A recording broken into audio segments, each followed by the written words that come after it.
Hello बच्चों, अभी तक की क्लास में हम लोगों ने प्रेशर का अलग अलग केस में वेरिएशन पढ़ा। ठीक है, जिसमें हम लोगों ने पीछे पढ़ा कि अगर मान लिया कोई लिक्विड है, ठीक, उसको ऐसे बर्तन में रखकर ठीक नीचे की तरफ एक्सीलरेट कर रहे हैं, तो दो पॉइंट्स के बीच का प्रेशर डिफरेंस कितना होगा। मान लिया एच पॉइंट एच हाइट के डिफरेंस पर दो पॉइंट्स के बीच का प्रेशर डिफरेंस कितना होगा, तो डेल्टा पी बराबर कितना आया था, रो जी रो एच जी माइनस ए। और अगर एक्सीलरेशन अपवर्ड होता तो डेल्टा पी का फॉर्मूला आया था रो एच जी प्लस ए। ये कब होगा, जब डाउनवर्ड नीचे जाए, और ये कब होगा, जब अपवर्ड जाए। और हम लोग देखे थे कि अगर क्षैतिज में कोई द्रव है, मतलब ऐसे कोई द्रव है और उसे इस तरफ एक्सीलरेट किया जा रहा है, तो आगे की तरफ के पॉइंट्स पर प्रेशर कम होता है और पीछे की तरफ के पॉइंट्स पर प्रेशर ज्यादा होता है। और लिक्विड का जो सरफेस होगा वो कुछ इस तरीके का क्या बना लेगा, कुछ इस तरीके का शेप बना लेगा। और इस केस में हमारा जो चेंज इन प्रेशर था यहां से लेकर के यहां तक के पॉइंट्स के बीच में, उसको हम कैसे डिफाइन किए थे, तो रो जी, तो जी की जगह क्या हो जाएगा, रो एल इधर से इधर के बीच में, ठीक है, रो जी एल। और ऊपर से नीचे के बीच में तो रो जी एच होता ही है। यानी हॉरिजॉन्टल डायरेक्शन में एक्सीलरेशन की वजह से जो प्रेशर आया था वो क्या आया था, रो एल ए आया था। ठीक है, कोई प्रॉब्लम इसमें?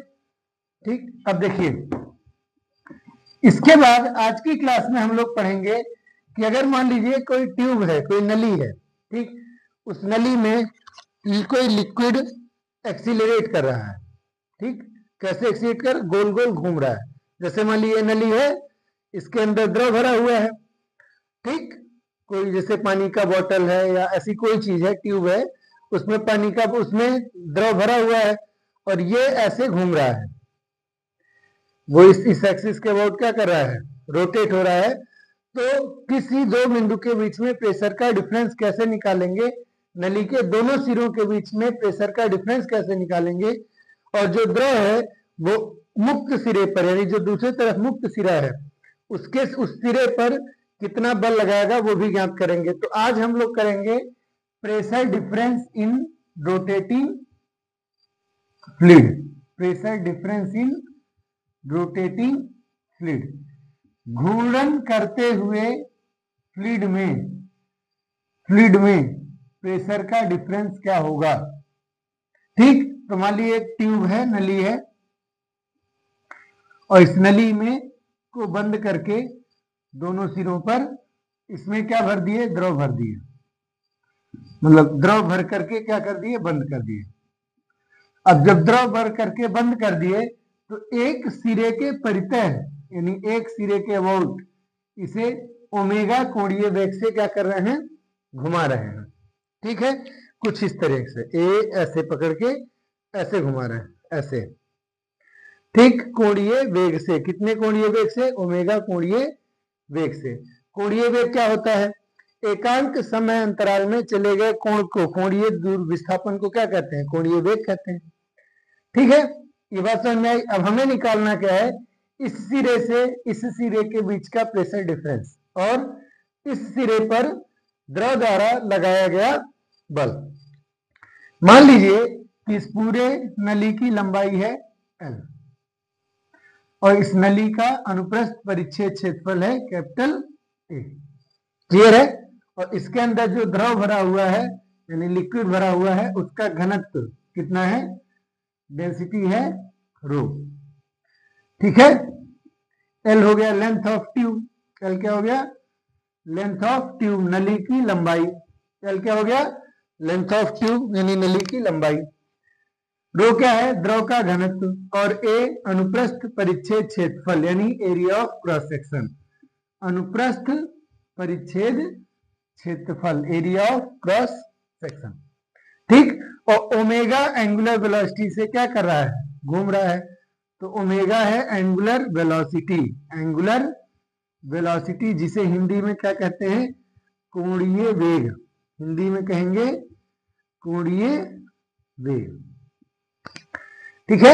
अब अगर ये घूम रहा है तो क्या होगा, हम लोग जानते हैं कि जब कोई द्रव या कोई भी पदार्थ किसी सर्किल में घूमता है, जैसे मान लीजिए घूम रहा है, तो ध्यान रखेंगे जब ये गोल गोल घूम रहा है तो यहां से लेकर के यहां की लंबाई में सभी बिंदुओं का कोणीय वेग समान होता है, किंतु रेखीय वेग यानी सभी का एंगुलर वेलोसिटी तो सेम रहता है, पर लीनियर वेलोसिटी यानी कि रेखीय वेग डिपेंड करता है कि वो एक्सिस ऑफ रोटेशन से कितनी दूरी पर है। तो मान लीजिए कि हमें यहां से यहां के बीच में प्रेशर डिफरेंस क्रिएट करना है, डिफरेंस कैलकुलेट करना है। प्रेशर डिफरेंस कैलकुलेट करने के लिए अगर हम इसके किसी दो भाग के दो बिंदुओं के बीच में प्रेशर डिफरेंस कैलकुलेट कर लें तो हम आसानी से कैलकुलस के माध्यम से पूरा प्रेशर डिफरेंस क्या कर सकते हैं, कैलकुलेट कर सकते हैं। तो हम क्या करेंगे, सबसे पहले इस द्रव का एक भाग लेंगे, छोटा सा पतला सा। तो मान लीजिए एक पतला सा भाग लिए, कितनी लंबाई का, dx लंबाई का, इसे कहते हैं अवयव यानी एलिमेंट। छोटा सा एलिमेंट लिए, कितना है, यहां से यहां तक एलिमेंट। ठीक, ये एलिमेंट कहां है इसकी लोकेशन बताने के लिए तो एक्सिस ऑफ रोटेशन से सपोज करिए x डिस्टेंस पर है, एक्सिस ऑफ रोटेशन से कितने डिस्टेंस पर है, x डिस्टेंस पर है। अब इसके इस तरफ से यानी कि लेफ्ट साइड से राइट साइड की तरफ प्रेशर है मान लीजिए P, और राइट साइड से लेफ्ट साइड की तरफ प्रेशर है मान लीजिए P प्लस dP। इधर का प्रेशर और इधर का प्रेशर का डिफरेंस कितना है, dP का है, प्रेशर डिफरेंस है। अब अगर हमें dP की वैल्यू पता चल जाए तो हम इंटीग्रेशन के माध्यम से पूरे पृष्ठ के लिए, पूरे नली के लिए प्रेशर डिफरेंस क्या कर सकते हैं, आसानी से कैलकुलेट कर सकते हैं। क्लियर है, तो चलिए इसको कैलकुलेट करते हैं। अब देखिए हम लोग जानते हैं कि जब कोई चीज, मान लीजिए कोई वस्तु है, वृत्ताकार पथ में घूम रही है और जिस पथ में घूम रही है उसका रेडियस कितना है, r। m द्रव्यमान का कोई वस्तु v रेखीय वेलोसिटी से इसके चारों तरफ क्या कर रही है, घूम रही है। तो घूमने के लिए हमको एक बल की जरूरत होती है जो सेंटर की तरफ काम करता है। उस बल को क्या कहते हैं, उस बल को कहते हैं सेंट्रीपिटल फोर्स। क्या कहेंगे, सेंट्रीपिटल फोर्स, हिंदी में कहेंगे अभिकेंद्रीय बल। और ये अभिकेंद्रीय बल किधर लगेगा, यह अभिकेंद्रीय बल हमेशा लगेगा सेंटर की तरफ, रोटेशन के किस तरफ, सेंटर की तरफ। अब जब सेंटर की तरफ बल लगेगा तो वो बल कितना होगा, तो सेंट्रीपिटल फोर्स का फॉर्मूला होता है F बराबर mv स्क्वायर बाई r, जहां b है रेखीय वेग, और रेखीय वेग और कोणीय वेग के बीच में संबंध होता है v बराबर omega into r। Vector form में करते तो लिखते हैं v वेक्टर बराबर omega vector cross r vector.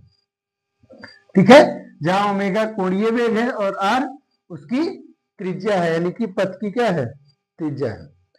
अब देखिए अगर हम ये वैल्यू यहां पर रख दें v की जगह, तो ये फॉर्मूला हो गया m r ओमेगा स्क्वायर, यानी अब केंद्रीय बल का फॉर्मूला हो गया m r ओमेगा स्क्वायर।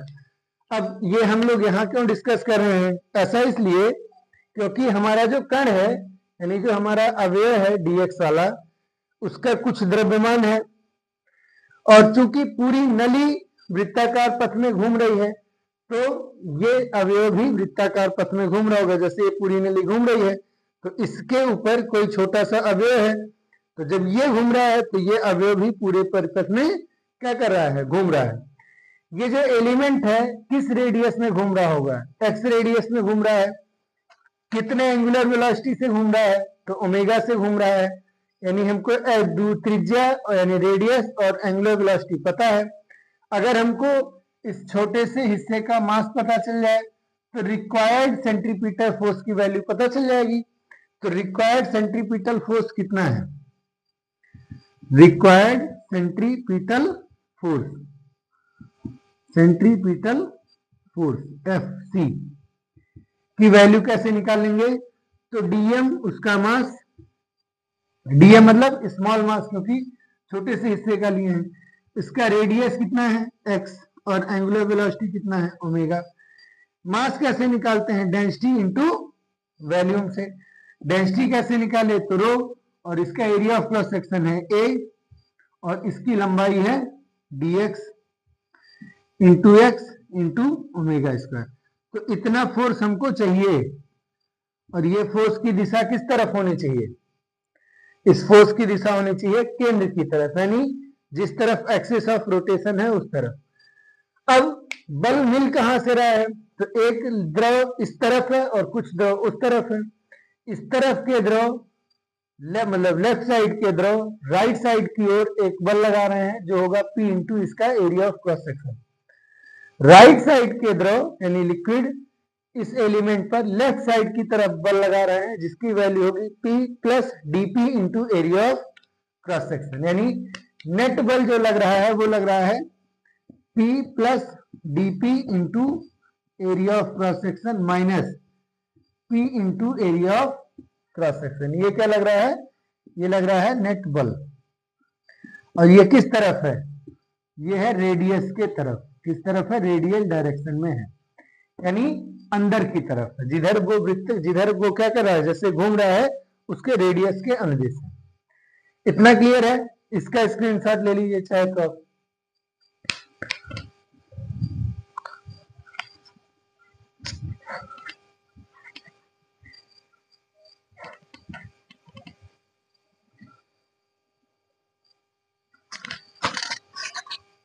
ठीक है, अब देखिए हमारा रिक्वायर्ड फोर्स कितना है, ये वाला rho A D X X omega square, और जो नेट फोर्स मिल रहा है हमको वो इतना मिल रहा है। और अगर हम चेक करें तो इसकी वैल्यू हो जाएगी dP इंटू ए, यानी रिक्वायर्ड फोर्स और मिलने वाला फोर्स दोनों आपस में क्या होना चाहिए, इक्वल होना चाहिए, तभी तो वो लगातार घूमता रहेगा। तो रिक्वायर्ड फोर्स है हमारा ये वाला, और मिलने वाला फोर्स है यहां से, तो dP into A equal to हो गया rho A D X X into omega square. तो rho A omega square X into D X. Clear है, इस इक्वेशन में इधर भी ए है इधर भी ए है, area of cross section cancel हो जाएगा, तो dP बराबर हो गया रो omega square X into D x. ठीक, इसी हिस्से से इस हिस्से के बीच, दोनों पॉइंट्स के बीच का प्रेशर डिफरेंस कितना आया, dP। अब देखिए अगर हम इस स्ट्रिप को सबसे किनारे लेफ्ट साइड पर लिए होते यहाँ, तो इस x की वैल्यू कितनी होती, 0। और अगर हम इस स्ट्रिप को राइट साइड के सबसे किनारे पर लिए होते तो इस x की वैल्यू कितनी होती, L। यानी x जो है वो 0 से लेकर के कैपिटल L तक क्या कर रहा है, वेरी कर रहा है, बदल रहा है। यानी x का न्यूनतम मान है 0 और x का अधिकतम मान है कैपिटल L। इस पूरे इक्वेशन में ना तो रो बदलेगा ना ओमेगा, सिर्फ क्या बदल रहा है, x बदल रहा है। तो यहां से यहां तक का प्रेशर, यहां प्रेशर हुआ 0 और यहां प्रेशर हुआ P, यानी यहां का प्रेशर और यहां के बीच का प्रेशर डिफरेंस 0 से P। dP का इंटीग्रेशन कहां से कहां तक, rho omega square X dx का integration for x equal to 0 से कैपिटल L। क्लियर है, इसी इंटीग्रेशन को, इसी को इंटीग्रेट कर दें तो हमारा काम चल जाएगा, हमारा प्रॉब्लम सॉल्व हो गया। ठीक है, बात समझ में आई या नहीं आई। अब देखिए डेल्टा P कैसे निकालें, तो हो गया 1 का integration with respect to dP क्या हो जाएगा, खुद P होगा, एक बार 0 लोअर लिमिट और एक बार P upper limit. Rho omega square constant है, x का integration with respect to dx क्या हो जाएगा, एक्स स्क्वायर बाई 2, 0 से लेकर के L तक। क्यों, क्योंकि हम लोग जानते हैं x की पावर n का integration with respect to dx होता है x की power n plus 1 divided by n plus 1। बस शर्त यह है कि n की वैल्यू -1 नहीं होना चाहिए, यानी 1/x का इंटीग्रेशन log x होता है, जो कि ये नहीं होता। तो खाली n की वैल्यू अगर -1 नहीं है तो सभी के लिए n का यही फॉर्मूला सॉल्व होता है, लगता है। हमारा यहाँ x के पावर में 1 है तो एक्स स्क्वायर बाई 2 हो जाएगा। क्लियर है ये बात। अब देखिए अपर लिमिट रखिए तो P -0 बराबर रो ओमेगा स्क्वायर, और जब अपर लिमिट रखे तो एल स्क्वायर बाई 2। तो दोनों सिरों के बीच प्रेशर डिफरेंस कितना है? रो omega square L square by 2। दोनों सिरों के बीच का प्रेशर डिफरेंस कितना आया? रो omega square L square by 2। Row omega square L square by 2। कोई दिक्कत? इसका स्क्रीनशॉट ले लीजिए। ये फॉर्मूला याद रखिएगा, सीधे सवाल बन सकते हैं। जहां ध्यान रखिए, एल क्या है? इस हिस्से से इस हिस्से के बीच की दूरी। अगर मान लीजिए आपको पूरे लेंथ में नहीं पूछा है, खाली 2 हिस्सों में पूछा है, तो हमारा प्रेशर डिफरेंस का जनरली फॉर्मूला हो जाएगा pressure difference row omega square x square by 2, जहां एक्स क्या है? दोनों पॉइंट्स के बीच की दूरी। जैसे इस केस में 0 से एल तक है तो हो गया एल स्क्वायर। अगर यहां से यहां तक का पूछे तो एक्स स्क्वायर, यहां से यहां तक का पूछे तो उसी हिसाब से लगा लेंगे। क्लियर है? बात समझ आई? ठीक, ये हो गया आपका प्रेशर का फॉर्मूला, यहां से लेकर के यहां तक का। और प्रेशर किस तरफ ज्यादा है? तो प्रेशर बाहर वाले हिस्से पे ज्यादा है और अंदर वाले हिस्से पे कम है। अंदर वाले हिस्से पर प्रेशर कम है और बाहर वाले हिस्से पर प्रेशर ज्यादा है। ठीक, तो ये फॉर्मूला डिराइव कर लीजिएगा, इसको याद रखिएगा, बड़ा इंपॉर्टेंट फॉर्मूला हो सकता है आपके लिए। क्लियर है? कोई प्रॉब्लम? ठीक, इसका स्क्रीनशॉट ले लीजिए।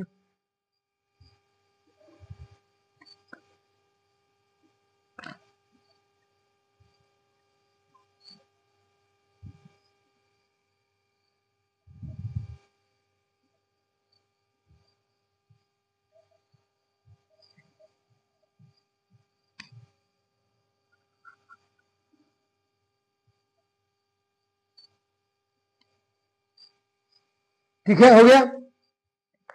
अच्छा, मान लीजिए मुझे जरूरत हो किस चीज की? मुझे जरूरत हो कि सर यहां से यहां तक के बीच में इस पॉइंट पर बल कितना लगेगा? बल यानी फोर्स। तो नेट फोर्स कैसे निकालेंगे? देखिए, यानी दोनों सिरों के बीच का बल, या कह सकते हैं मुक्त सिरे पर लगने वाला बल। क्या निकालना है? मुक्त सिरे पर बल। मुक्त सिरे पर क्या बल कैसे कैलकुलेट करेंगे? तो सेम प्रोसेस है। इस अवयव पर लगने वाला नेट बल कितना है? डीएफ। इस अवयव पर लगने वाला नेट बल कितना है? डीएफ। कैसे? अंदर की तरफ लग रहा है, वही बल हमारा सेंटीपिटल फोर्स है। और उस बल की वैल्यू कितनी आई थी? उस बल की वैल्यू आई थी डीएम मास, उसकी त्रिज्या यानी एक्स, और उसका कोणीय वेग यानी ओमेगा का स्क्वायर।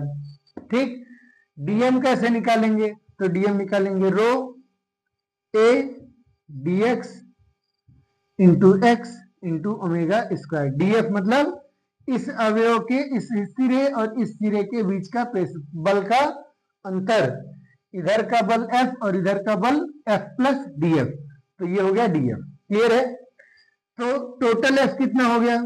यानी यहां से लेकर के यहां तक का बल का डिफरेंस कितना हो गया? तो 0 से लेकर के L तक इंटीग्रेट कर देंगे। रो A omega square x dx का क्या कर देंगे? इंटीग्रेशन कर देंगे। जैसे ठीक जैसे पीछे वाले केस में किया था, बस एक अंतर है, वहां प्रेशर किए थे, यहाँ एरिया कर रहे हैं, तो वहां ए कट गया था, यहाँ ए नहीं कटा है। सिंपल सी बात है। तो हो गया रो ए ओमेगा स्क्वायर और एक्स का इंटीग्रेशन एक्स स्क्वायर बाई 2। और जब लिमिट लगाएंगे तो कहां से लगाएंगे? 0 से एल तक। तो फॉर्मूला हो गया rho A omega square L square by 2। तो अगर आपको घनत्व और एरिया के रूप में सॉल्व करना हो तो ऐसे सॉल्व कर सकते हैं। क्लियर है? बात समझ में आई? अच्छा, मान लीजिए आपको डेंसिटी नहीं दिया है, मास दिया है कि इसके अंदर कितना पानी भरे हैं। तो हम लोग जानते हैं मास ऑफ लिक्विड m बराबर होता है घनत्व इंटू आयतन। आयतन हो जाएगा area of cross section into इसकी पूरी लंबाई। हो जाएगा कि नहीं? रो इंटू आयतन। तो ये वैल्यू अगर हम सॉल्व करके रखना चाहें तो रो ए और एक एल की जगह रखेंगे m। हो जाएगा रो ए और एक एल एक साथ, ओमेगा स्क्वायर और L divided by 2। Rho A और एल क्या है, एम है, तो M omega square L by 2 ये आपके फोर्स का क्या हो गया, फॉर्मूला हो गया। ठीक है, ये आपके फोर्स का क्या हो गया, फॉर्मूला, यानी इस सिरे पर लगने वाले बल यानी फोर्स का फॉर्मूला हो गया M omega square L by 2। ठीक है, इसका स्क्रीनशॉट ले लीजिए।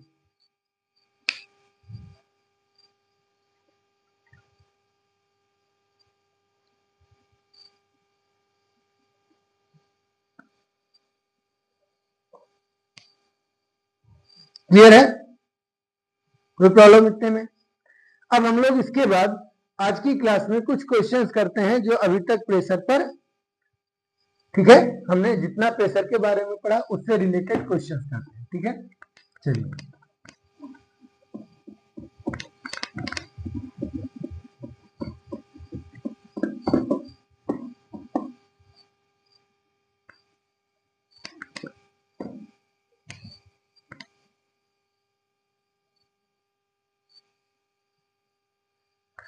देखिए, ये क्वेश्चन है 10 अप्रैल 2019 के शिफ्ट टू जेईई मेंस 2019 का।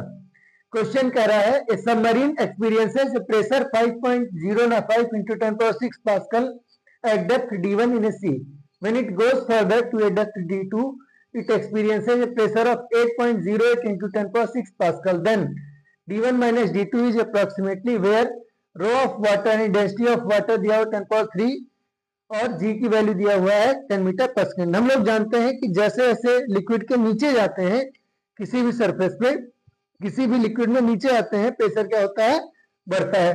तो जब ये मान लीजिए क्या हो गया, फ्री सरफेस हो गया, ये क्या हो गया, फ्री सरफेस, यहाँ पे है सबमरीन, जब d1 हाइट पे है तब प्रेशर कितना है, और जब d2 हाइट पर है, डेप्थ पर है, तो प्रेशर कितना है ये पता है। तो अगर ये दोनों पता है तो हमारा प्रॉब्लम सॉल्व हो गया। कैसे? फर्स्ट केस में प्रेशर हो गया P1 बराबर एटमॉस्फेरिक प्रेशर, क्योंकि वो तो लगेगा ही, प्लस रो जी डी1। और सेकेंड केस का प्रेशर हो गया P2 equal to atmospheric pressure plus rho G D two. दोनों का डिफरेंस कर दीजिए, तो P2 minus P1 is equal to rho G D two minus D one. क्यों? एटमॉस्फेरिक प्रेशर दोनों केस में सेम है, कैंसिल आउट हो जाएगा। P2 की वैल्यू 8.08 इंटू 10⁶, इसकी वैल्यू 5.05 इंटू 10⁶। डिफरेंस करिए कितना आएगा, 10⁶ कॉमन हो गया, 8 में से 5 गया तो 3, 0 में से 0 गया 0, और 8 में से 5 गया 3, तो 3.03 इंटू 10⁶। इक्वल टू रो की वैल्यू 10⁻³, जी की वैल्यू 10 और d2 माइनस d1। क्लियर है?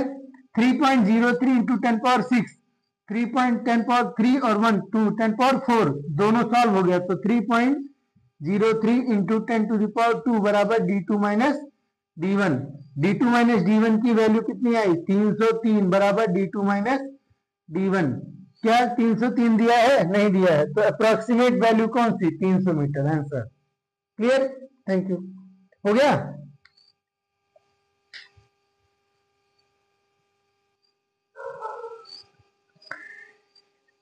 देखिए ये क्वेश्चन रीड करिए, देखिए क्या कह रहा है, लंबा क्वेश्चन है, जेईई मेंस 2020 का है, 4 सितंबर का। ठीक, क्वेश्चन लेंदी है, काफी लेंदी क्वेश्चन है, क्वेश्चन ही लेंदी है। क्या कह रहा है, 2 identical cylindrical vessels are kept on the ground and each contains the same liquid of density D. Density कितना दिया है, D. The area of the base of both vessels is S, यानी दोनों का एरिया ऑफ क्रॉस सेक्शन क्या है, same है, क्योंकि बेस का बेस सेम है S. But the height of the liquid in one vessel is x1 and in other x2, यानी हाइट का लेवल क्या, वाटर का लेवल क्या है, अलग अलग है। When both cylinders are connected through a pipe of negligible volume very close to the bottom, the liquid flows from one vessel to the other vessel. कब तक? Until it comes to equilibrium at a new height. ठीक है, the change in energy of the system in the processes, इस पूरे process में energy कितना change होगा। तो सवाल है कि 2 सिलिंड्रिकल वेसल्स हैं, जिनमें डी डेंसिटी के लिक्विड भरे हुए हैं, उनके बेस का एरिया है कैपिटल एस। एक में हाइट ऑफ व्हाट लिक्विड है S1 और एक में हाइट ऑफ लिक्विड है H2। दोनों लिक्विड की डेंसिटी सेम है, दोनों सिलिंड्रिकल का बेस भी सेम है। पहले ऐसे रखे हुए हैं, फिर क्या किए, दोनों को एक पाइप से क्या कर दिए, कनेक्ट कर दिए, और उस पाइप का वॉल्यूम नेग्लिजिबल है, और कनेक्शन कहाँ किए, एकदम नीचे। मतलब पहले दो सिलेंडर्स थे ऐसे, S1 एक पहला और एक दूसरा, दोनों में लिक्विड भरा हुआ था। इसमें मान लीजिए x1 हाइट तक भरा हुआ है और इसमें मान लीजिए x2। मान लीजिए x1 को, क्योंकि सब जगह ऑप्शन में x2 कहीं डिफरेंस जो है x2 माइनस x1 लिखा, तो हम मान लेते हैं x1 कम है और x2 ज्यादा है। पहले ऐसे रखा हुआ, ठीक है, क्लियर हो गया।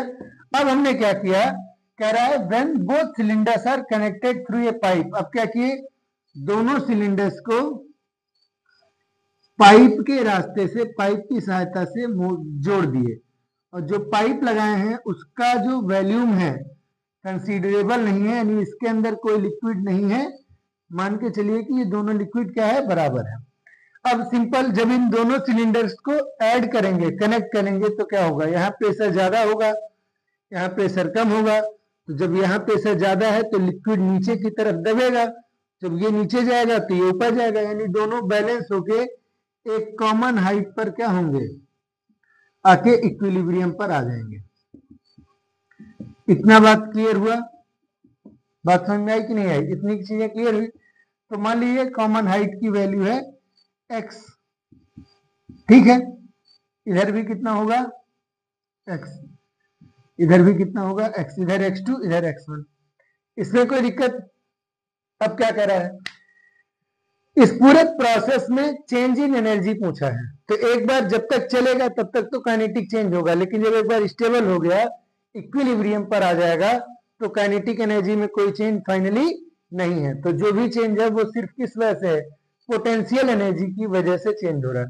और पोटेंशियल एनर्जी हम लोग जानते हैं कि किसके इक्वल होता है, mg h के इक्वल होता है। पोटेंशियल एनर्जी किसके इक्वल होता है, जैसे ये है तो इसका पोटेंशियल एनर्जी कितना होगा, mg h, जहां m इसका मास है, g acceleration due to gravity, और हाइट है इसका ग्राउंड से।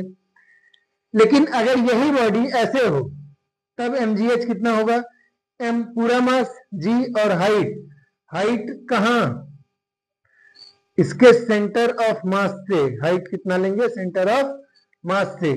तो चेंज इन एनर्जी निकालने के लिए आपको इनिशियल और फाइनल एनर्जी क्या होनी चाहिए, पता होनी चाहिए। इनिशियल एनर्जी कितनी होगी, इसकी और इसकी मिला के होगी, और फाइनल एनर्जी इस पूरे सिस्टम की होगी। तो इनिशियल एनर्जी इस सिस्टम का कितना हुआ, U1, तो mgh होता है फॉर्मूला, m की जगह मास कितना रखेंगे, density into area of cross section into height, ये क्या हो गया, मास। g और हाइट, हाइट कितना, ये है x1, इसका सेंटर ऑफ मास बीचों बीच होगा। सेंटर ऑफ मास माने संहति केंद्र हिंदी में बोलते हैं, या द्रव्यमान केंद्र। सिमेट्रिक बॉडी इसका कहाँ रहता है, बीचों बीच। तो हाइट यही वाला तो कंसीडर होगा, और ये वाला हाइट कितना हो गया, x1/2, ठीक है।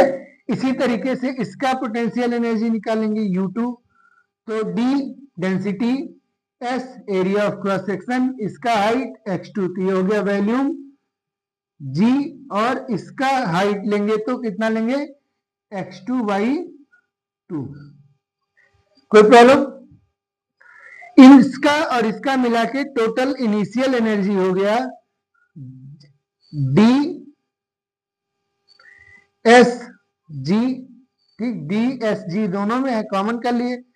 इधर हो गया x1 इंटू x1 यानी x1 का square by 2, plus x2 into x2 यानी x2 का स्क्वायर बाई 2। ये हो गया आपका total initial energy before connection. Clear हुआ इतनी बात। अब देखिए कनेक्शन कर दिए, कनेक्शन करेंगे तो क्या होगा, इसका प्रेशर ज्यादा है, इसका प्रेशर कम है। हाई प्रेशर की वजह से लिक्विड इधर फ्लो करेगी, तो इसका लेवल ऊपर उठेगा और इसका लेवल नीचे घटेगा। दोनों का कॉमन लेवल मान लेते हैं कितना है, x है। तो अब x की वैल्यू कैसे निकालेंगे? तो x की वैल्यू निकालने के लिए आपके पास एक कॉन्सेप्ट होना चाहिए क्या, कि जितना लिक्विड पहले था उतना ही लिक्विड अभी भी है, यानी जो वॉल्यूम पहले था वही वॉल्यूम अभी भी है। और कह रहा है कि पाइप का वॉल्यूम कंसीडर नहीं करना है, तो इधर का वॉल्यूम प्लस इधर का वॉल्यूम बराबर इन दोनों के वॉल्यूम के इक्वल होगा। तो टोटल फाइनल वॉल्यूम कैसे निकालेंगे? वॉल्यूम कैसे निकालते हैं? एरिया इंटू लेंथ से। इसका एरिया है a और इसका लेंथ है x, और ऐसे कितने लेंथ हैं? 2, एक इधर और एक इधर, ये बराबर होगा इसका एरिया इंटू एक्स यानी a इंटू x1 प्लस इसका area x2 a into x2। तो a कैंसिल हो गया, x बराबर आया x1 plus x2 divided by 2। तो कॉमन हाइट कितनी आई? x1 प्लस x2, यानी ये कॉमन हाइट कितनी हुई? x1 प्लस x2 का आधा। बात क्लियर हुआ या नहीं हुआ? समझा? अब इस सिस्टम का पोटेंशियल एनर्जी कैसे निकालें? तो इस साइड का पोटेंशियल एनर्जी प्लस इस साइड का पोटेंशियल एनर्जी, यानी टोटल पोटेंशियल एनर्जी कैसे? किसी एक साइड का पोटेंशियल एनर्जी मल्टीप्लाइड बाई 2। तो final potential energy will be given by U2 equals to, potential energy कैसे निकलता है? Mass, acceleration due to gravity और हाइट। मास कैसे निकालेंगे? तो किसी एक का निकाल सकते हैं। मास कैसे निकालेंगे? डेंसिटी, एरिया और उसका हाइट। इससे क्या मिलेगा? डेंसिटी इंटू वॉल्यूम, मिल गया मास, इंटू जी। क्लियर है? और ये किस हाइट पे काम करेगा? तो आपको पता है कि साइड पे काम करेगा, ठीक बीचों बीच, मिड पॉइंट पे, सेंटर ऑफ मास पे। तो mgh कहाँ काम करेगा? यही काम करेगा। तो h की वैल्यू हो गई x बाई 2। हो गया कि नहीं हो गया? क्लियर है? x by 2। और ये तो एक का हुआ ना, ऐसे कितने लिम्स हैं? 2 हैं, तो इंटू 2। ये 2 और ये 2 कैंसिल हो गया, तो बचा क्या? dx dsg into x into x का स्क्वायर बाई 2। ये हो गया हमारा क्या? U2 या फाइनल, U फाइनल। ये क्या हो गया? U final. अब ये है फाइनल पोटेंशियल एनर्जी और ये है इनिशियल पोटेंशियल एनर्जी। अगर हम दोनों का डिफरेंस कर लें तो हमारा प्रॉब्लम सॉल्व हो गया। यही हमारे क्वेश्चन की डिमांड है। तो एक बार क्वेश्चन आप देख लीजिए, क्वेश्चन का स्क्रीनशॉट ले लीजिए, क्योंकि मैं ऊपर की कुछ लाइंस मिटा करके वैल्यू डिफरेंस करूंगा। क्लियर है? देखिए,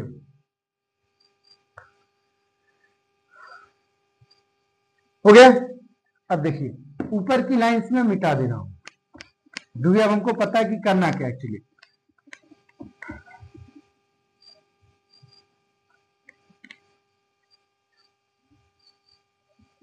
अब देखिए, हमको निकालना क्या था? Change in energy. तो चेंज इन एनर्जी कैसे निकालेंगे? डेल्टा यू से।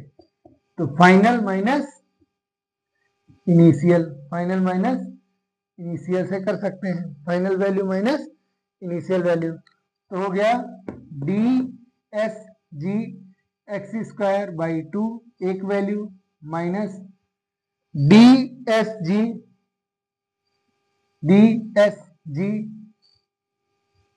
इन ब्रैकेट ये वाली value x1 square by 2 plus x2 square by 2।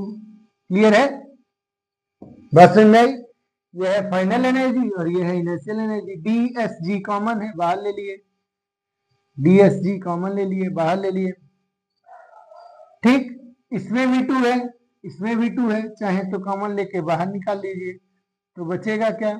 X square बचेगा, माइनस में ब्रैकेट लगेगा तो बचेगा x1 square by plus x2 square. अगर ब्रैकेट ना लगाएं तो लिख सकते हैं एक्सपेंड करके x1 square minus x2 square. Clear है? तो x square minus x1 square minus x2 square. Clear है? अब x की वैल्यू क्या है? x1 प्लस x2 का बाई 2। क्लियर? तो अगर हम ये वैल्यू यहां पुट कर दें तो क्या मिलेगा? D S G by 2 into x की जगह ये वैल्यू रखिए तो नीचे का 2 का स्क्वायर हो गया, नीचे के 2 का क्या हो गया, स्क्वायर हो गया, तो जो हो गया कितना 4, ठीक। और ऊपर का स्क्वायर हो जाएगा तो x1 square plus x2 square plus 2x1 x2, ठीक है। और इसके साथ माइनस x1 स्क्वायर और माइनस x2 स्क्वायर। क्लियर है, बात समझ आई। अब इसको सॉल्व कर लीजिए।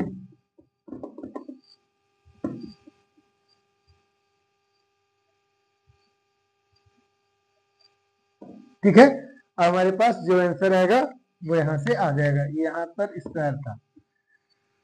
सो डेल्टा यू इक्वल टू हुआ D S G by 2 into, इसको क्रॉस मल्टीप्लाई कर लीजिए तो x1 square plus x2 square, ठीक है, x1 स्क्वायर प्लस, कहीं गलत तो नहीं हो रहा है,